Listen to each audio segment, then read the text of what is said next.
Good afternoon. I'm Angela Evans with the Career Development Center. I'd like to welcome you to the final Career Bits peer-to-peer training, Resume Fundamentals. This is part of the Career Bytes Conference virtual series and also a part of National Career Development Month throughout November.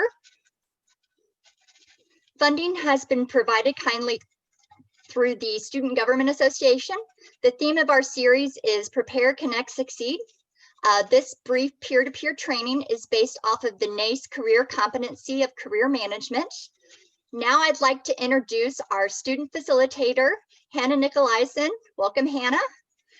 Hannah is currently an undergraduate student. She is double majoring in exercise science and psychology. She is an active career peer mentor and also a student athlete, and she's also involved in other things throughout the UIS community. Again, welcome, Hannah, and now I'm going to go ahead and turn it over to you.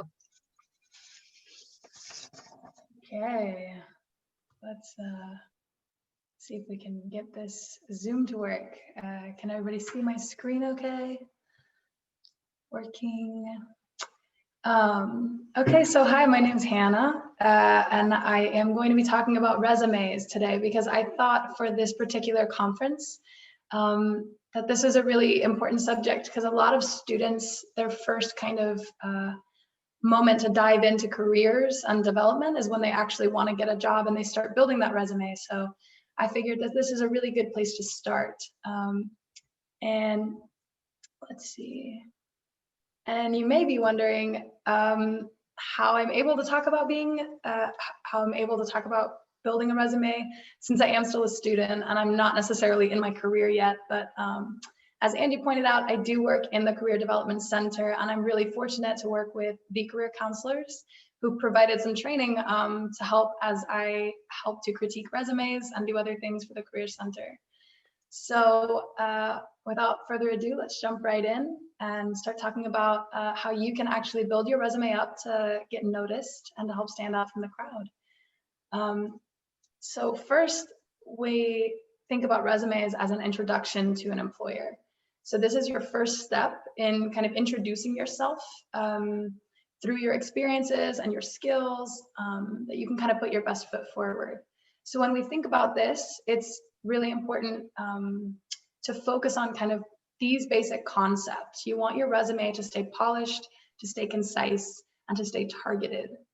And these are all kind of things we do focus on in the Career Center that I'd like to dive into a little bit and give you some tips on how you can do these things. So first, I want to talk about being polished. I like to think about this when, like, if you went to a really beautiful place and you took a photo and there was gunk all over the lens of the camera, and then you tried to go back and show that photo to friends and family, it would never come out exactly the way that you want it to. So that's the same with resumes. Like, if you're not going to spend the time to polish up the resume, then it's never going to come across exactly the way you want it to. And that starts with your spelling and your grammar. This might sound kind of basic and elementary, but it is so, so important. Starting with this by having somebody check over your resume and make sure that it's good, or even just using spell check basic things, is the first way to show employers that you are detail-oriented and paying attention and that you're willing to put in the extra work. Second, I want you to eliminate any personal pronouns. So this one is kind of like when my nephew runs up to me after he's done something and he says, "Look what I did, look what I did." I've seen some resumes that look like somebody shouting, "Look what I did." So we want to eliminate any I's, me's, my's from the resume so that you make sure to sound professional and objective. Third, you want to stay really consistent with your formatting. There's a lot of variation and kind of choice with your resume. So whether you choose to put periods on the end of sentences, how you format your dates, and all of those things are up to you, but it's important that whatever you choose stays the same all the way through the document. And fourth, I want you to remove any references and save them for later. You can do this by putting them in a separate document, and at the bottom of the resume, list out references are available upon request. That is because most of those references, you're giving out somebody's personal information, and it's really not necessary until an employer actually asks to see it. Again, I think that this is so important as the one of 3 tips to share today, because staying polished is your first way to show that you are detail-oriented. You're putting on that extra gloss to show that your experiences are worth taking a look at. Showing your work ethic, detail oriented, those kinds of things comes just from the work you're doing to present the document. So my second tip today is to make sure to stay concise. This is like if you were, let's say, out in the ocean somewhere and happened to come across a message in a bottle, which probably unlikely, but let's say it happens, you wouldn't expect to find a 15-page autobiography about the author of the note. You're expecting something short, sweet, and to the point. That's what employers are expecting from your resume. So when you list out your experiences in paragraph format, it's really too dense for them to look through quickly. So you want to take those experiences and put them into more digestible formats so that an employer can quickly look at it and understand. And again, this is because employers are only spending a handful of seconds looking at this resume. So your prime real estate is really the top half of the first page. That's the first place that they're going to look. So the more concise you are, the more you're able to fit into that area that's going to put you ahead of other people. So this might sound like you're taking away from your ability to explain what you've done, but really it's just being more descriptive in a shorter format. So making sure to use strong action verbs like you managed, you led, you ordered, and then putting some kind of quantification, so a number. How many people did you work with? How much food did you make? How many weeks were you working there? That's because, again, employers are not trying to dig through the entire maze of information that you're trying to present them. They just want it directly given to them. And you want them to be able to find it because that's how they're going to get you noticed and get you that interview that you're looking for. My third tip of the day is I want to focus on being targeted. So staying targeted means knowing who your audience is. This is, I think, probably the tip that's going to set you apart more than other people and take your resume from being a good resume to a great resume. You want to think of yourself like a product that you're trying to sell to potential employers or buyers. So the first way you can do this is by really critically reading the job description, finding those skills and traits that they're looking for, and pulling those directly into your resume, word for word. So putting them in your skills and your experiences. Most employers in bigger organizations are going to be scanning your resume before they ever actually read it. So by scanning it, they're matching you against the job description. So when you put your when you build your experiences word for word from the job description, you're more likely to get hits and to get looked at a second time. And that might sound kind of intimidating, but there's actually ways that you can do it yourself by checking out resources like jobscan.com. You can actually upload your resume and the job description side by side, and they'll give you percentages to see how well you match up. This is important because, again, employers are looking for how you fill the position that they need. So you want to provide the link between you and them. One technique that we use in the Career Center is something called a master resume. So we want you to put all of your experiences in one document, and it can be as long as you want. And from those, you're going to think of each experience like a Lego block. So you're going to pull those experiences, and when you find a job that you're interested in applying for, or building, you're going to take those experiences and build the resume that best fits the job description specifically. So once you kind of get these three tools under your belt by staying polished, staying concise, and staying targeted, how you format and how you choose to design the resume is a lot up to you. It kind of shows your personality, and that's where you can kind of come through. But those three things are going to help you be professional and really stand out and get looked at. I think it's really important to note that the resume is not what gets you the job. You are. It's just a way to introduce yourself so that you can land that interview and go in and share your experiences more in that paragraph format like we talked about. It is your vehicle, your vehicle for getting started. One way that you can really help build your experiences, if you feel like you don't have enough to fill out your resume as a student or as somebody just starting out, start networking, start asking around. A lot of great experiences can come just from asking to be part of things, even just to shadow and show up. People really want to share their experiences. So it's a really good idea to reach out to people and ask them about how you can get involved. And I know that the pandemic has really caused a lot of problems, but one really great thing is that everybody is working virtually, and you are able to share with people and connect with people virtually, and they're more able to connect back with you through Zoom or through emails, and you can build relationships that way, so that one day maybe they ask for your resume and share it with somebody else and help you land positions and gain experiences. Hopefully that these tips are things that you can do so that you can present yourself, but just remember that it's really you at the end of the day, and those experiences and how you list the resume needs to be transparent. It needs to be who you are, and those things, so that when you go into the interview, you can really be authentically you and nail the interview to get the position that you're looking for. So that is all I have for you today.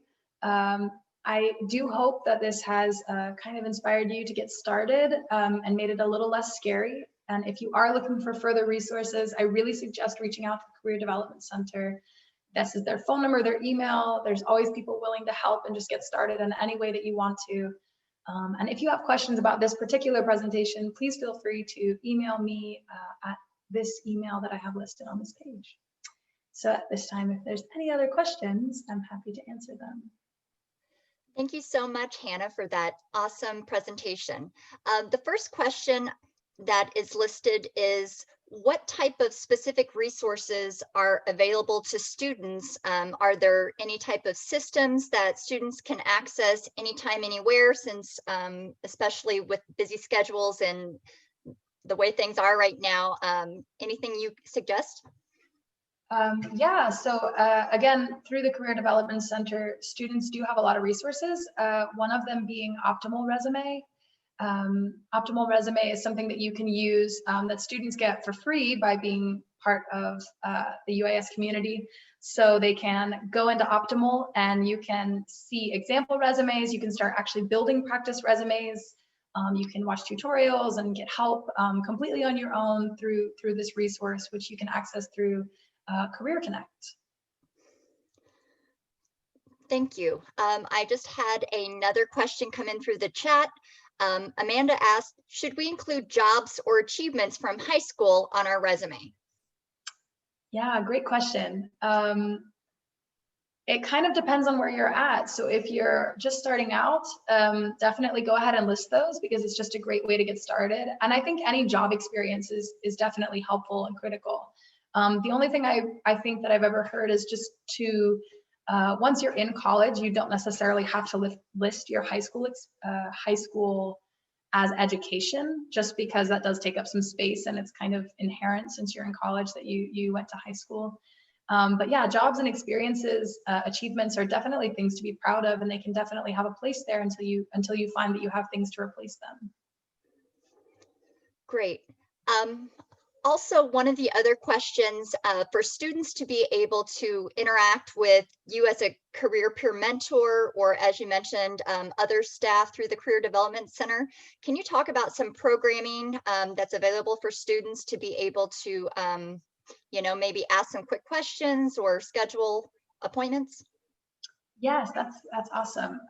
We do have career suite hours, so you can contact a career peer mentor like myself or my coworker through the career chat in Career Connect, which again, Career Connect is a platform that students have available to them at UIS. So you can go into the career website and just look up Career Connect and figure out how to access that. Once you're inside Career Connect, you can actually chat with one of us directly through the instant chat messaging on the right-hand side of that first page. Outside of that, you can call into the Career Center, you can schedule times with actual career counselors, you can email in, and we're almost always ready to help. There's always somebody waiting around to see who needs some help. Thanks, Hannah. A final question that's brought up is, you'd mentioned something about a master resume. Can you talk a little bit about how often a student should be addressing or adding things to their master resume, either from your own perspective or just things that you've helped others with? Yes, all the time, all the time.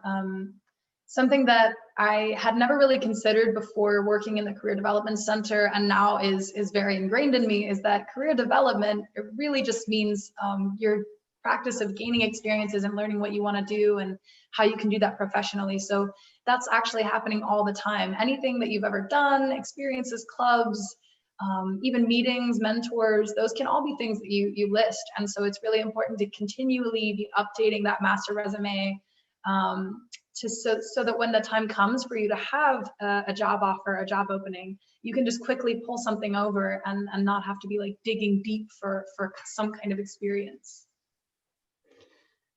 One other final question. You're providing so much great information. So when you talk about a master resume and the purpose of a resume is to get an interview, do you feel like by putting in the work in the master resume and then tailoring it, are you more prepared for an interview? Are you able to talk easier? What would you say from your experiences or in working with others?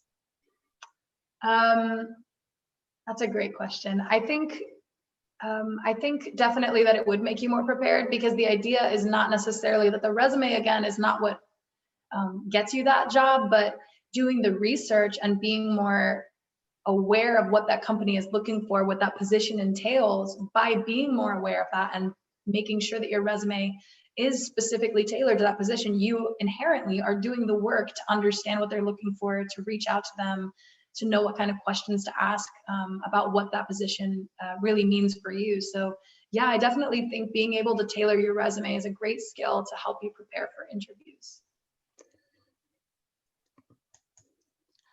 All right, well, thank you again for your awesome presentation, Hannah, and as well as for your targeted information. And we just want to thank you for your time and commitment to the Career Development Center and your awesome guidance as a peer mentor. So once again, thank you for your time, and we hope everyone has a wonderful day. Yeah, thanks so much. Okay, just